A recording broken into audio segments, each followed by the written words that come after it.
Jakarta, kota metropolitan yang memiliki banyak bangunan megah namun tak lepas dari yang namanya sejarah. Monumen hingga banyak gedung ikonik yang tak asing lagi dikunjungi oleh masyarakat. Di balik kokohnya bangunan yang berdiri sejak lama, perlu kalian ketahui ada seorang arsitek legendaris yang merancang dan mengukir sejarah di Indonesia, Fredrik Silaban, arsitek di balik megahnya bangunan Masjid Istiqlal, Monumen Nasional, Gelora Bung Karno, dan banyak lagi. Yuk kenalan dengan maestro yang satu ini. Fredrik Silaban lahir pada 16 Desember 1912 di Bonandolok, Sumatera Utara. Tumbuh dari keluarga Batak Kristen, Fredrik Silaban merupakan anak dari seorang pendeta.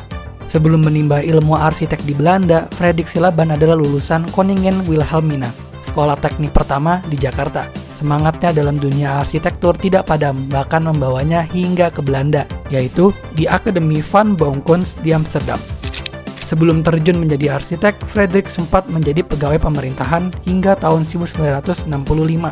Seiring berjalannya waktu, Fredrik Silaban menekuni dunia arsitektur sampai akhirnya melahirkan karya-karya besar.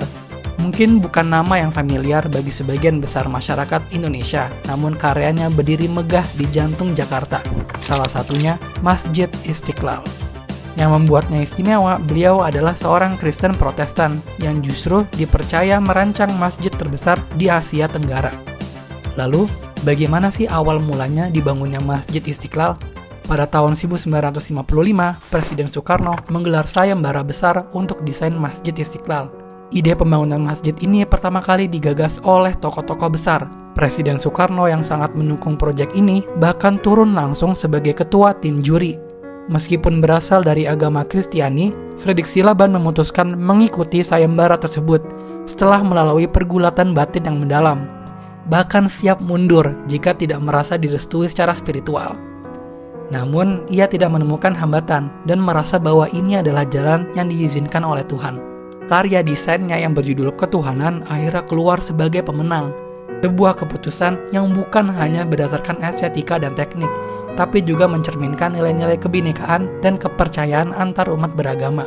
Sebuah contoh toleransi yang luar biasa pada zamannya. Presiden Soekarno pun mengeluarkan ungkapan "By the grace of God", menggambarkan rancangan tersebut sebagai sesuatu yang luar dugaan dan merupakan anugerah dari Tuhan. Setelah 17 tahun proses pembangunan dan sempat mengalami penundaan, pada 22 Februari 1978, Masjid Istiqlal diresmikan oleh Presiden Soeharto.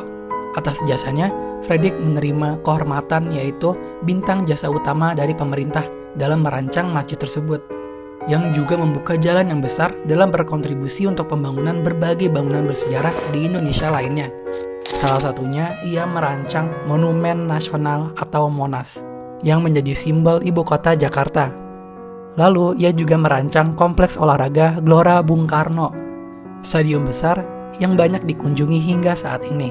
Dua ikon penting ini menunjukkan betapa besarnya kontribusinya dalam membentuk wajah Indonesia modern.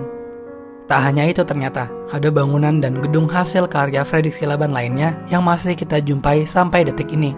Ada Gedung Bank Indonesia di MH Tamrin, Gedung Pola, Gedung Mabes TNI Angkatan Udara di Pancoran, Gedung BNI, Monumen Pembebasan Irian Barat, Gerbang Taman Makam Pahlawan Kalibata, hingga Tugu Katulistiwa di Pontianak.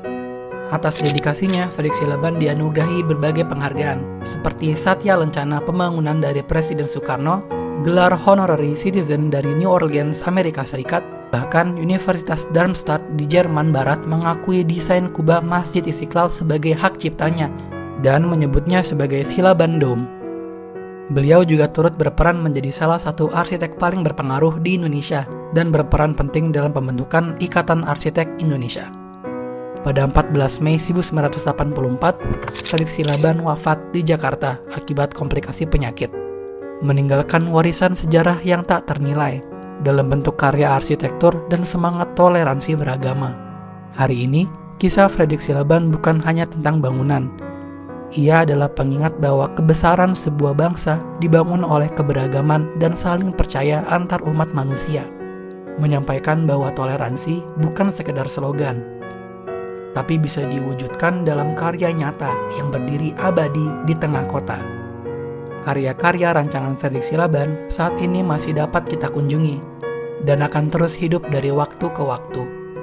sebagai sejarah simbol kemerdekaan dan kemanusiaan yang kokoh berdiri untuk sepanjang masa.